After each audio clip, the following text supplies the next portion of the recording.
ძალიან ბევრი ტრენერისგან გაგიგიათ ესეთი სიტყვები, რომ სახლში რო შეახვალ ძაღლი დაიგნორე და გვერდი აუარე. ხო ესეა? დიახ, ნამდვილად ესეა და მეც ვეთანხმები მაგ ტრენერებს. ეხლა რატო გეუნებიან ხოლმე ეს ტრენერები? ზოგადად, როდესაც გასული ხარ სახლიდან და ბრუნდები, ძალისთვის ეს ყველაფერი არის ძალიან ემოციური და შოკში ვარდება და თქვენ რო ესე ძალიან ემოციურად ხვდებით, მე აი ის შოკური მდგომარეობა მას განუმტკიცდება ხოლმე და ცოდოა ძაღლი.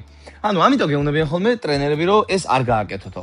მაგრამ აქ არის ერთი პატარა მომენტი. მე რო ძალიან ემოციურად ხვდები ჩემ ძაღლებს. ანუ ეხლა თქვენ გონიათ, რომ მე ჩემი ძაღლები არ მიყვარს? არა. პატარა საკვანძო მომენტია, რომელსაც ეხლა გაგიზიარებთ. ესე იგი, მთელი იდეა არის, რომ ეს ყველაფერი, ეს იგნორები და ეს ემოციების კონტროლის სხვადასხვა სავარჯიშოები არ მარტო ეს.